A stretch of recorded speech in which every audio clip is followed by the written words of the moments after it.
Enter the dojo, young Padawan. You are an entrepreneurial neophyte. I'm gonna teach you about pricing today. Well, first of all, just thank you for being here. You're watching me on Foundr, Daniel DiPiazza, head instructor at Start Your Side Hustle. If you haven't already liked and subscribed to this channel, make sure you do that. And make sure you're checking out all the cool videos we're putting out on this channel on a regular basis, because I'm giving tons of awesome gems on freelancing like this today. Now, let's discuss pricing in general, and then we'll get specific with strategies.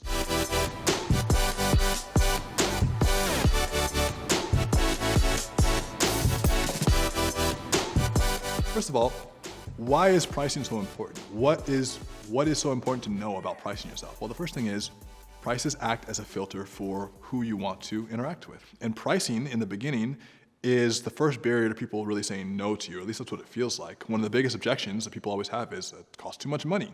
You know, when you are working with someone and they're paying you money for any service that you're delivering, they're giving you a small piece of their security. You know, they're giving you a small amount of money, which represents a small amount of life force for them. And the idea behind pricing is finding that crux between your skill set with the market's demand. When you're first building your business, you should be less concerned about how much money you're making and more concerned about you delivering the product or the service effectively, which I know sounds counterintuitive because we are all about making money here, and really pricing is about making money. But what I'm telling you in the beginning is pricing isn't really, it's not really a leading indicator, it's a lagging indicator. Meaning that if you lead with $1,000 an hour as your price point, you're not gonna get enough experience to be able to justify the service to people who could actually pay you that in the future. You have to start from the bottom so that you can build yourself up over time. It takes a long time to do this because really what has to kick into gear is your confidence. And you have to understand that you are worthy of charging rates that should increase over time. If, for instance, you're working with someone as a personal trainer, a lot of personal trainers start off working with a major gym chain, you know, and you're only getting paid an hourly rate that the gym can afford to pay you as a basic salaried employee. But as you start training people on your own, you're gonna see a lot of things. It takes your time, it takes your expertise, it might even take your money sometimes with the back and forth and also the supplies you're gonna need to have and the things you're gonna need to build to make it a successful training business.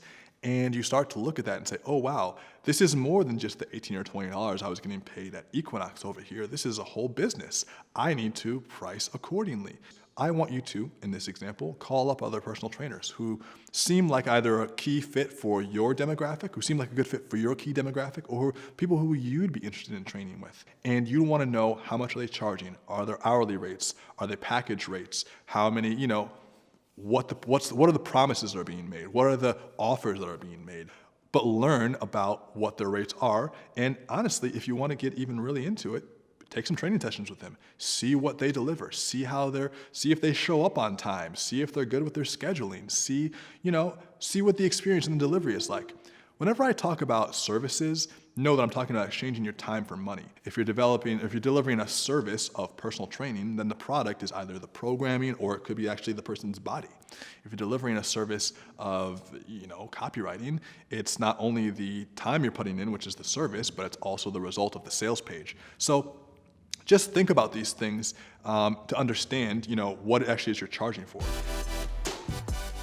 Now, what would allow you to create these gradual increases in your rate from, let's say, working for $20 an hour at a service to working at $100 an hour or more? Part of it is your skill set.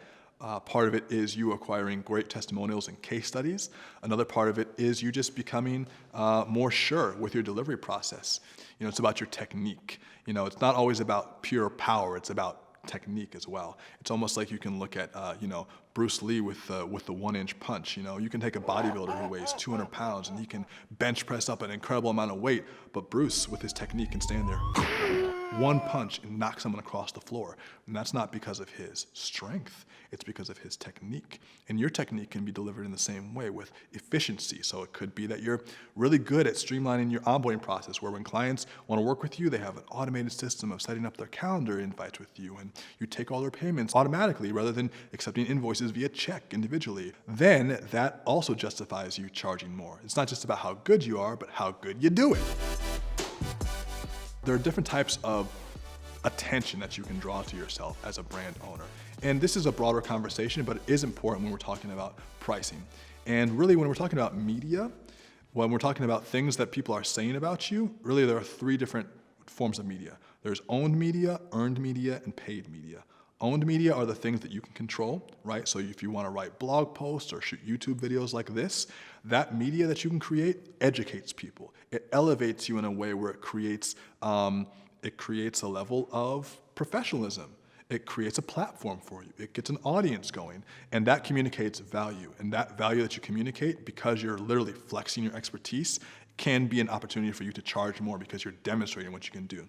That's owned media. There's also earned media, where when people say nice things about you that you don't necessarily solicit them. So you get reported on in the local news. And by the way, you can help to create some of this stuff. I mean, local news, for instance, is always looking for stories, or other outlets, other sites where people are writing things about you, getting featured, getting shared on podcasts, getting shared on other people's social media, getting others who have an interest in promoting your business, or just getting others who have benefited from your service to say nice things about you, is a great way to get earned media. And of course, then that's paid media.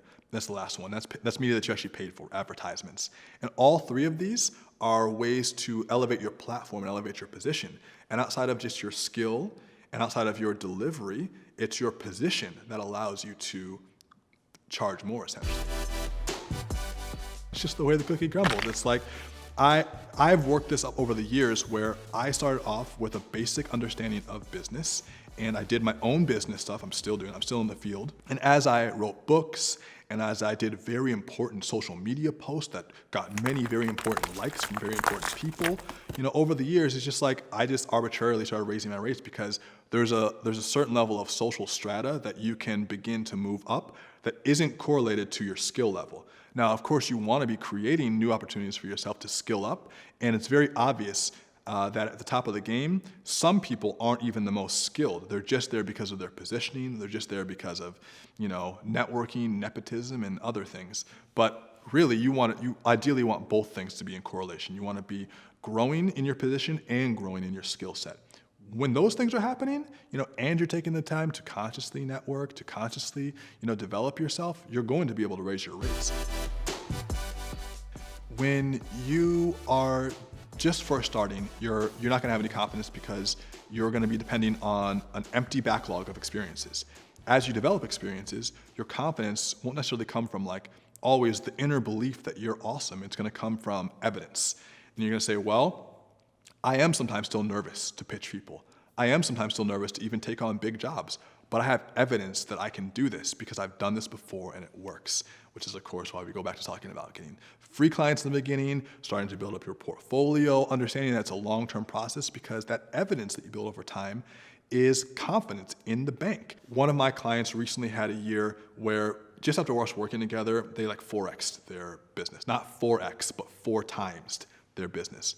And at the end of the year, he's like, bro, we 4x'd our business this year. You were a huge part of that. Thank you so much. And I still feel weird about getting those types of compliments, because I'm just like, oh, it wasn't me, it was you. Thank you for the money. It was mostly you. But then, I put that feather in my cap and I say, yeah, I am that guy. I mean, look at the evidence. We did get on 50 phone calls. Every week we'd have a phone call. We did get on 50 phone calls. And I did give that advice. I did help. So even if the inner belief is still sometimes shaky, the voice is still shaky, because imposter syndrome never goes away. It's a behavioral thing. As you do better work, as you position and align yourself better, those will create more opportunities for you to do great work. And that great work creates confidence, because you can look back and see the evidence. And that's really how you'll be able to raise your rates. And you raise your rates over time. Don't be afraid to raise your rates. When you do raise your rates, know that there are different vehicles for raising rates more effectively. An hourly rate doesn't raise as quickly and easily as a project-based or a flat fee or a retainer, because hourly rates, people really nitpick those in their heads. No one really wants to pay $500 an hour, but they might pay $500 for a project that only takes an hour if you're not talking about it in terms of time. It's really more about value and results. After a certain amount of money per hour, I feel personally, as someone who hires a lot of people, that it starts to get exorbitant, because I don't like doing the calculations in my head of $250 an hour. Oh my God, we gotta hire you for 10 hours. Even though it's only $2,500 in that case, I would almost feel better just getting the flat fee, getting the project rate, and not having to do the calculation in my head. That's another thing too. When you're raising your rates, don't let the consumer nitpick apart how long things should take or like try to unpack it for you. But you should be raising your rates based on the value, the position, and the time you've been doing it. If this is a project that is going to cost you, you think it's going to take you 10 hours of work, well, you could charge $500 an hour, and I would feel like that was very, very rich. But you could also charge $5,000 and not say, I think it's going to take me 10 hours. And you just say, well, we're going to be able to accomplish this for you. And I would say, okay, that seems reasonable. It's the same thing. It's just setting expectations. Don't be scared to raise your rates. People respect those with high rates, even if they can't necessarily always afford them. And you'll learn a lot about people by how they react to your rates. So if you tell someone it's, oh, that's very nice, it's going to be $3,000 to work with me, and they go, like clutch their pearls, that would just be something that you'd have to work through them with. Maybe get them a nice cup of tea and bring them down from the ledge. And maybe just from their one reaction, you realize that wasn't the right person to work with because they just don't have the budget, and they'll tell you that right out. And you tell some people $3,000 and they don't bat an eye, and you say, damn it, I could have charged $5,000. And you find your sweet spot. And with your pricing too, just by the way, don't get greedy with it. I am of a new mind now where I am not always trying to charge the maximum I can get for a service, even if I know I can get more.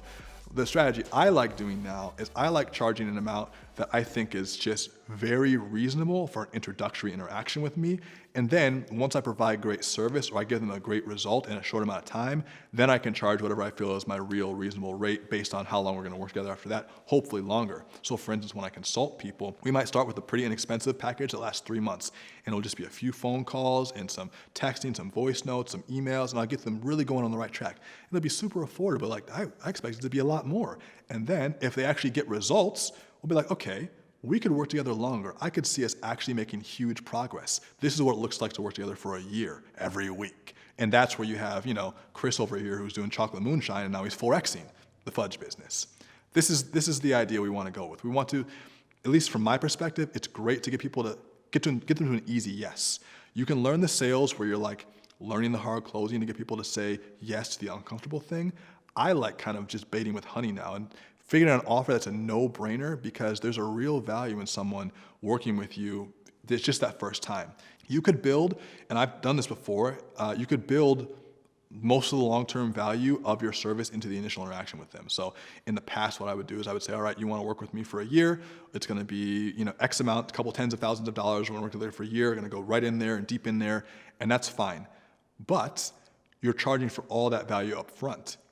Sometimes what might even be better is if you make it very inexpensive to work with you on that first initial, you completely blow them out of the water, completely get them hooked so that there's no skepticism to what you can do. If you're charging people a lot up front, they might still go with it, but they're going to be skeptical the whole time until you deliver. And even then they're like, I paid so much for this. But if you can get them and hook them on something that's a little bit less expensive in the beginning, they're going to build confidence and rapport with you. And then you can pitch the next thing, which is really just the continuation of what you wanted in the first place. It's just one strategy. It's not the only way. But pricing really comes down to what you're comfortable with, what your skills can reasonably provide based on, what you've learned in the market. And if you really have something that's in demand. And of course, not only how others perceive you, but how you perceive yourself. That's pricing.